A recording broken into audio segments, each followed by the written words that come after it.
దేవునికి వేలాది స్తోత్రాలు చెల్లిస్తూ మీ అందరికీ నా హృదయపూర్వక వందనాలు తెలియజేస్తూ ఉన్నాను.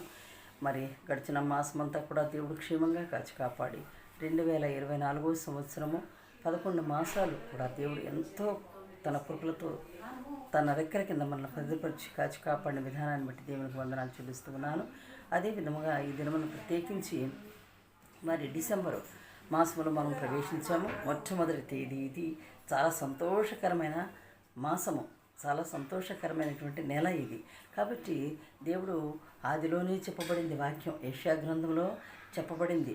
యెషయా గ్రంథంలో ఏమని చెప్పాడు అంటే 11వ అధ్యాయము మొదటి 4 వచనాలు చూసుకున్నట్టయితే దేవుని యొక్క పుట్టుకను గురించి చెప్పబడింది. చూడండి, ఆనాడే యెషయా మొద్దు నుండి చిగురు పుట్టును, దాని వేరుల నుండి అంకురము ఎదిగి ఫలించును. యెషయా మొద్దు నుండి చిగురు పుట్టును, మరి దాని వేర్ల నుండి అంకురము ఎదిగి ఫలించును. యెహోవా ఆత్మ జ్ఞాన వివేకములకు ఆధారముగు ఆత్మ, ఆలోచన బలములకు ఆధారముగు ఆత్మ, తెలివిని చూడండి గొప్ప. మరి ఏమంటున్నాడంటే యెహోవా ఆత్మ జ్ఞాన వివేకములకు ఆధారముగు ఆత్మ. చూడండి, యెహోవా ఆత్మ జ్ఞాన వివేకములకు ఆధారమైనటువంటి ఆత్మ, ఆలోచన బలములకు ఆధారముగు ఆత్మ. కాబట్టి పరిశుద్ధాత్మ దేవుడు మనకి ఇన్ని రకాలుగా మనల్ని బలపరుస్తూ ఉన్నది, జ్ఞానమిస్తూ ఉన్నది, వివేకము కలిగి ఆ వివేకానికి ఆధారమైనటువంటి ఆత్మ యెహోవా ఆత్మ మరి మన మధ్యలో ఉంటూ ఉన్నది. దేవుడు ఆనాడు చెప్పాడు. మరి ఏమండి, ఇంకొక మాట అంటున్నాడు, తెలివిని యెహోవా ఎడల భయభక్తులను పుట్టించు ఆత్మ అతని మీద నిలుచును. చూడండి, యెషయా మొద్దు నుండి చిగురు పుడుతుంది. అతనికి ఎలాంటి ఆత్మ ఉంటుందట? మరి పుట్టిన వాని వేర్ల నుండి అంకురము ఎదిగి ఫలించును అంటాడు. మరి అదేవిధంగా పుట్టిన వారికి ఎలాంటి ఆత్మ ఉంటుంది? యెహోవా ఆత్మ జ్ఞాన వివేకములకు ఆధారముగు ఆత్మ, ఆలోచన బలములకు ఆధారముగు ఆత్మ. మరి తెలివిని యెహోవా ఎడల భయభక్తులను పుట్టించు ఆత్మ అతని మీద నిలుచును. చూడండి, మరి యెషయా మొద్దు నుండి చిగురు పుట్టును అంటే మరి యేసుక్రీస్తు వారు రాబోతున్నారు అని ముందుగానే లిఖింపబడింది. అతనికి ఎలాంటి ఆత్మ ఇవ్వబడుతుంది? మరి జ్ఞాన వివేకముల గల ఆత్మ, మరి ఆలోచన బలములకు ఆధారముగా ఆత్మ అతనికి ఇవ్వబడుతూ ఉంది. దేవునికి స్తోత్రం కలుగునుగాక. మరి అంత మంచి దేవాది దేవుడే మరి తనను కుమారునిగా యేసుక్రీస్తు వారిని మన మధ్యలోనికి పంపించి ఉన్నారు. హల్లెలూయా. మరి తెలివిని యెహోవా ఎడల భయభక్తులను పుట్టించే ఆత్మ అతని మీద నిలుస్తుందండి. ఎలాంటిదని చెప్తున్నారు చూడండి. తెలివిని యెహోవా ఎడల భయభక్తులను పుట్టించే ఆత్మ అతని మీద ఉంటుంది. అంటే నేను పంపబోయే వానికి ఎలాంటి ఆత్మ ఇవ్వబడుతుందో మరి ఆనాడే యెహోవా దేవుడు మరి గ్రంథాలలో ప్రవక్తలకు తెలియపరిచినటువంటి విధానాన్ని మనం చూస్తూ ఉన్నాము. యెహోవా భయము అతనికి ఇంపైన సువాసనగా ఉండును. హల్లెలూయా. యెహోవా భయము అతనికి ఇంపైన సువాసనగా ఉండును అంటున్నాడు. చూడండి, మళ్ళా కంటి చూపును బట్టి అతడు తీర్పు తీర్చడు, తాను వినుదానిని బట్టి విమర్శ చేయుడు, నీతిని బట్టి బీదలకు తీర్పు తీర్చును. హల్లెలూయా. భూనివేసులలో దీనులైన వారికి యథార్థముగా విమర్శ చేయును. హల్లెలూయా. తన వాగ్దండము చేత లోకమును కొట్టును. హల్లెలూయా. దేవునికి స్తోత్రం కలుగునుగాక. మరి ఆ విధంగానే దేవాది దేవునికి ఎన్ని ఇచ్చినా కూడా మనము ఎంత ఇచ్చినా కూడా రుణస్థులమే. ఇంకొక మాట అంటున్నాడు చూడండి.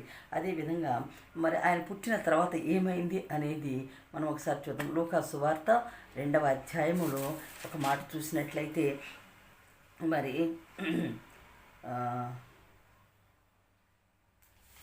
14వ వచనం మనం చూసినట్లయితే ఏ విధంగా వచ్చింది మనకి, ఏ విధంగా దేవదూతలు కొనియాడారు, ఏ విధంగా ఆనందించారు అనేది మనం ఒకసారి చూద్దాం. సర్వోన్నతమైన స్థలములలో దేవునికి మహిమయు, ఆయనకి ఇష్టలైన మనుషులకు భూమి మీద సమాధానం కలుగునుగాక అని దేవుని స్తోత్రము చేయుచుండెను. అలా స్తోత్రం చేయుచున్న వారు ఎవరుంటే పరలోకములో ఉన్నటువంటి మరి ఇంకొక మాట చెప్తాను. దావీదు పట్టణమందు నేడు రక్షకుడు మీ కొరకు పుట్టి ఉన్నాడు, ఈయన ప్రభు అయిన క్రీస్తు. దానికి ఇదేమి కానవాలు, ఒక ఆనవాలు కూడా చెప్పబడిందండి. ఒక శిశువు పొత్తిగుడ్డలతో చుట్టబడి ఒక తొట్టిలో పండుకొని ఉండుట మీరు చూచెదరని మరి వారితో చెప్పాను. వెంటనే పరలోక సైన్య సమూహము ఆ దూతతో కూడా ఉండి, చూడండి, పరలోకంలో ఉన్నటువంటి దేవదూతల సైన్య సమూహం అంతా కూడా మరి ఆ స్థలములో ఉండి ఏమంటున్నారు? దేవునికి సర్వోన్నతమైన స్థలములలో దేవునికి మహిమయు, ఆయనకి ఇష్టలైన మనుషులకు భూమి మీద సమాధానమును కలుగునుగాక అని దేవుని స్తోత్రము చేయుచుండెను. హల్లెలూయా, హల్లెలూయా, హల్లెలూయా. మహోన్నతుడైన దేవుడు మనకు రాబోతున్నాడని ఆనాడే చెప్పబడింది. అదే విధముగా ఆయన ఈ యొక్క లోకానికి వచ్చి శరీరధారిగా వచ్చి ఆయన ఎన్నో అద్భుత కార్యములను చేసి ఆయన మీద యెహోవా దేవుని ఆత్మ ఆయనలో ఉండి, మరి ఆయన ముందుగానే చెప్పారు, యెహోవా దేవుని ఆత్మ నేను పంపబోతున్న వాని మీద ఉంటుంది. ఏ విధంగా ఉంటుందో కూడా మనము ముందుగా చెప్పుకొని ఉన్నాం. దేవునికి స్తోత్రం కలుగునుగాక. అలాగే మరి దేవదూత చెప్తూ ఉన్నప్పుడు సర్వోన్నతమైన స్థలంలో దేవునికి మహిమ కలుగును, దేవునికి మహిమయు, ఆయనకి ఇష్టలైన మనుషులకు భూమి మీద సమాధానం కలుగునుగాక అని దేవునికి స్తోత్రం చేయుచుండెను. దేవునికి స్తోత్రం. ఆ దూతలు తమ యుద్ధ నుండి పరలోకములకు వెళ్ళిన తర్వాత మరి ఈ విధంగా గొర్రెల కాపరులతోనూ మరి గ్రంథాలు చదివి జ్ఞానులకు వారు తెలుసుకుని మరి ఎక్కడ పుట్టాడు అని వెతుక్కుంటూ రావడం ఈ క్రిస్మస్ దినాల్లో మనం అవన్నీ కూడా కొనియాడుతూ ఉంటామన్నమాట. ఇది క్యారల్స్ సండేగా మనం చేసుకుంటాం. మనం మొట్టమొదటి ఆదివారం డిసెంబర్ మాసంలో ఏ తారీఖున వచ్చిన మొట్టమొదటి ఆదివారాన్ని క్యారల్స్ సండేగా చేసుకుంటారు. అదే మా చర్చ్ మరి పెద్ద పెద్ద అన్ని చర్చెస్లో కూడా అన్ని వింగ్స్ ఉంటాయి కదా, చిన్నపిల్లల వింగ్ అని, మరి తర్వాత ఉమెన్స్ అంటే స్త్రీల విభాగము, పురుషుల విభాగము, మరి ఇంకొకటి ఏంటి కమిటీ వారని, ఈ విధంగా యూత్ కమిటీ అని, ఇవన్నీ కూడా కమిటీల వారందరూ కలిసి చక్కగా దేవుణ్ణి ఆరాధించారు ఈ దినమున. హల్లెలూయా, హల్లెలూయా. మరి చర్చెస్లో చూసినట్లయితే చక్కని ఆనందం ఈ దినం నుండి మనకి యేసు ప్రభు వారి పుట్టుక యొక్క వాసనను మనం చూస్తూ ఉన్నాము. మరి సువాసనగా ఉంటాడట ఈయన. ఏ విధంగా ఉంటాడో వచ్చినటువంటి యేసుక్రీస్తు వారు యెహోవా దేవుడు పంపినటువంటి మరి ఈయన ఎలాంటి స్థితిలో ఎలాంటి వాసన కలిగి ఉన్నాడు అంటే మనం ముందుగా చదువుకున్నాం కదండి. యెషయా గ్రంథంలో ఏమని చదువుకున్నాం మనం? 11వ అధ్యాయంలో ఆయన ఆత్మ ఎక్కడ ఉంటుందట? ఆయన పంపే వాని మీద యెహోవా ఆత్మ ఉంటుంది. మనం చక్కగా చదువుకున్నాము. మరి తెలివియు యెహోవా భయభక్తులను పుట్టించు ఆత్మ అతని మీద నిలుచును. యెహోవా ఆత్మ జ్ఞాన వివేకములకు ఆధారమైనటువంటి ఆత్మ, ఆలోచనలను బలములకు ఆధారమైనటువంటి ఆత్మ. మరి తెలివిని తర్వాత యెహోవా భయము అతనికి ఇంపైన సువాసనగా ఉండును.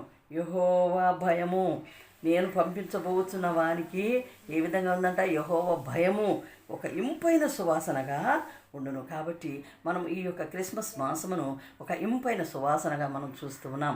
మన ఇంపైన సువాసనగా ఉన్నటువంటి యేసుక్రీస్తు వారు ఈ మాసంలో పుట్టినారని మనము ఆయన పుట్టుక దినాన్ని మనం ఎంతో గొప్ప ఘనముగా వేడుకగా చేసుకోవడానికి మనం అందము కూడా సిద్ధపడుచు ఉన్నాము. మరి క్రైస్తవ లోకమంతా కూడా మంచి సువాసన కలిగినటువంటి దేవుణ్ణి మనం ప్రచురిస్తూ మరి ఆయన గూర్చి ప్రచారం చేస్తూ ఆయన గూర్చి మనం అనేకమైన విషయాలను మనం తెలుసుకుంటూ ఉన్నాము. అసలు క్రిస్మస్ అంటే మరి దేవుని యొక్క నిజమైన క్రిస్మస్ ఎక్కడ ఉన్నది అంటే నిజంగా దేవుణ్ణి ఎవరైతే వారి హృదయాల్లో మరి అంగీకరిస్తారో, నిజమైన దేవుడు యేసుక్రీస్తు వారు మరి మానవ శరీరధారిగా వచ్చాడు దేవుడే అని ఎవరైతే అంగీకరిస్తారో ఆ మంచి సువాసన కలిగినటువంటి యెహోవా ఆత్మ కలిగినటువంటి సువాసన కలిగినటువంటి యేసుక్రీస్తు వారిని మనం ఎప్పుడైతే అంగీకరిస్తామో ఆయన సువాసన మనం కూడా కలిగి ఉన్న వారమై ఉంటున్నాము. దేవుని మన హృదయాల్లో చేర్చుకుంటే ఏ రోజైతే చేర్చుకున్నామో ఆ రోజు మనము పుట్టుక దినం చేసుకుంటాము. మరి ఏ రోజైతే మరి దేవుని యేసుక్రీస్తుగా మరి అంగీకరిస్తామో స్తోత్రం.